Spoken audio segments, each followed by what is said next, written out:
everybody, it's Danielle here, and I am going to be talking to you today about the seeds I ordered for summer of 2021. I have here with me today a list to keep me on track, my seed packets that I ordered for this year, and some small plants that I had recently started from seed. It got really cold last night, so I just brought them in. Everything I'm going to talk to you about today is stuff that I just ordered, and I still have seeds left on almost everything I ordered last year, except for just a few things, which I went ahead and ordered more of those, and we'll go over them today. Something you'll notice as I go through these is the different companies package their seeds completely different. The first thing that I'm going to go over are the zinnias. And last year I planted BENARY'S giant zinnias in the garden, and they just absolutely outdid themselves. They were taller than me by the end of the summer, and they bloomed up until I ripped them out just because they had powdery mildew. They were still blooming. They make an excellent cut flower, and because I did that mix, I was able to see, or I found that I really liked certain colors more than others. So I ordered 3 of BENARY'S giant in single colors. I got the salmon rose, the wine, and the lime. And then I also got ZINDERELLA peach. I'm really excited about that. So all of those came from Johnny's. I'll try to go over each of the companies. Johnny's seeds don't have the picture of the flower or the picture of the plant on the front of it, but they do have lots and lots of information. I got borage. I've never grown this before. It's an edible flower, and it is supposed to have a cucumber flavor. But the reason that I wanted to grow this is because the bees really like it. I also got champagne LISIANTHUS. It's a really, really, really gorgeous flower, but supposedly LISIANTHUS are really hard to start from seed, so we'll see. Okay, ooh, this one's really good too. King size apricot China aster. Tall mixed straw flower, the calendula triangle flashback, calendula pink surprise. Okay, ooh, this one is good.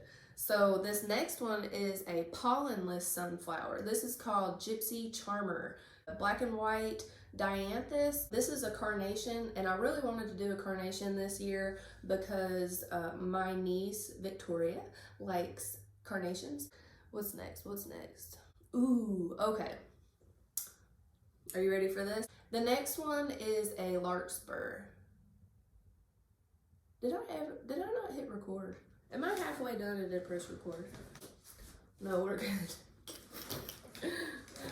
Oh, it would have made me feel stupid. All right, the next one is a larkspur, and I chose the Galilee blend. I really liked these colors. And you'll see later that I got a poppy mix to go with these. These are gonna be sowed probably this week or this weekend, and I'm going to put the link to a video down below from Brie the Plant Lady, and she has this really awesome method of sowing these seeds outdoors right now. She talked about doing like some carrots and garlic and stuff too, so I'll put that link down below so you can check it out if you're interested. The next one is Cape Marigold. This is an African daisy. This was a mix. I really like the daisies that I have out there, and my garden friend Gwen gifted me with a really beautiful daisy.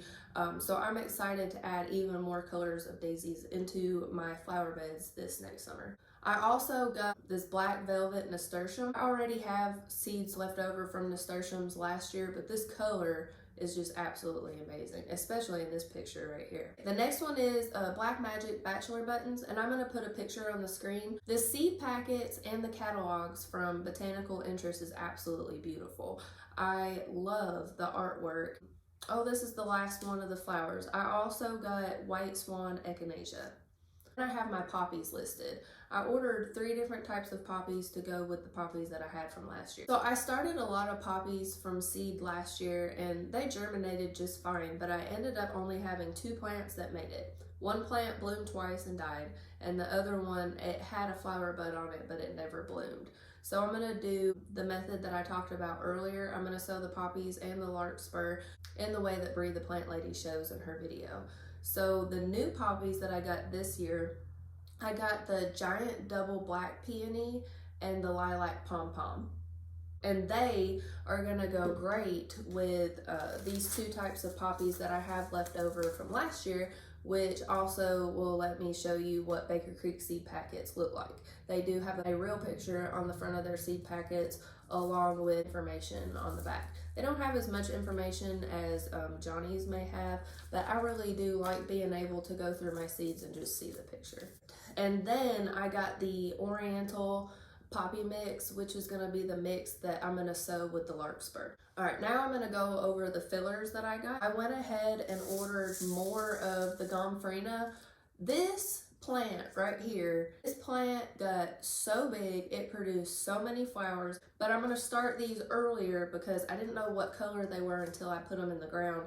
I'm also going to put those in the front flower beds this next year, and those make a great cut flower for bouquets. They dry and hold their color. I actually made a wreath out of my plants in the backyard. I look forward to trying that again this year and starting them sooner so I know what colors they are. There's also a few other colors that I didn't order that I may add in the future. Ooh, okay, so Mahogany, Splendor, Hibiscus. So I'm excited about what this plant will do for me, but I'm kind of on the fence with these red foliage plants. But I like this plant specifically because it looks like a Japanese maple, and I need stuff to fill in my flower beds this year. I stuck with a very small color range last summer and had a lot of open space, and I don't want that open space this year. So this will be a contrasting color to like everything else that's up there. It's supposed to grow really fast, and it also makes great filler for bouquets. And then I also got Euphorbia Snow on the Mountain, which is going to be the same thing as the Mahogany Splendor. I'm going to use it to fill in space in the flower bed, and it's also great for filler in bouquets.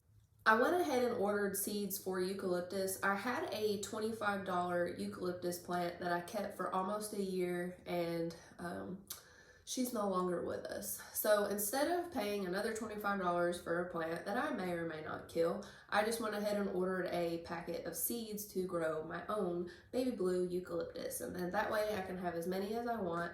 I've actually already started these and they have sprouted. The next thing that I got is white celosia. I went ahead and chose the white celosia because I thought if I made bouquets, that color would go better with the different things that I'm growing. But it does come in a flamingo pink and a terracotta. And while we're talking about celosia, I also got this, oh, it's right here. I also got this orange peach coxcomb. This is very interesting looking. Thought that maybe the boys would think it was cool because it looks like brains. It's pretty though too. Here's a couple other pictures of it. So I got seeds for this Oracle Sedum. And then the last one of the fillers is the super cute bunny tail grass.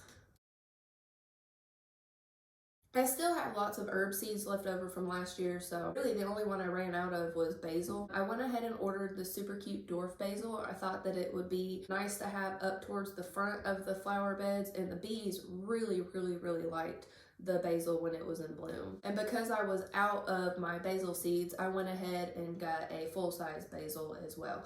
This one was supposed to have a great flavor for culinary use. The last two of the herbs, I got thyme and this magic carpet thyme.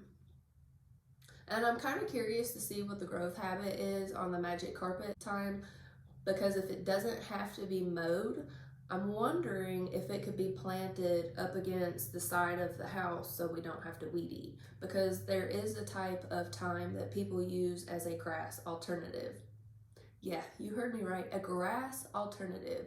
When I learned about that, it blew my mind a little bit. And look how beautiful it is. Not only is it beautiful, but the bees love it, and supposedly you don't have to mow it. I'm curious to see how low growing this magic carpet thyme is and how well it does here. All right, and now we're moving on to the last but not least, the food items. I got spaghetti squash that can be used as a pasta alternative. I got honey nut butternut squash. This is supposed to be a long storing squash. I got artichoke. I am growing it for its foliage. Look. To me, that looks like a big, beautiful fern, and most of my front flower beds are in the sun, so I'm going to be adding artichokes to my front flower bed. I guess also is filler. And putting herbs and vegetables in the flower beds is something that I did last year and it worked out really great. The basil is beautiful. But watching Brie the Plant Lady's videos, she actually has a name for this and calls it foodscaping. She does a lot of other things in the flower beds that I would have never thought of. So yeah, the artichoke. I got this round black Spanish radish seed. I can't say this. Round black Spanish radish. And the radishes that I grew last year were really delicious and their seeds were super easy to save. So I'm excited to try this one as well. And then the last ones, when I made my salsa this past summer, I had to go to the store and buy jalapenos. So I picked up 2 types of jalapenos to grow next year. This pumpkin spice, Craig's Grande jalapeno. And when you order seeds from different companies, sometimes you get some free seeds. And I got this pepper. We need to make a thumbnail. Okay, that was all of the seeds that I ordered for next year. Don't believe I'll be placing any orders, but if you see me browsing the seed section at Lowe's, don't be surprised. And I had a friend that asked me to talk about what else I got and where I got it. I also got these 50 plug trays. Last year I just kind of used whatever I had available. By the time that I was ready to do seed starting, the seed starting materials were practically sold out.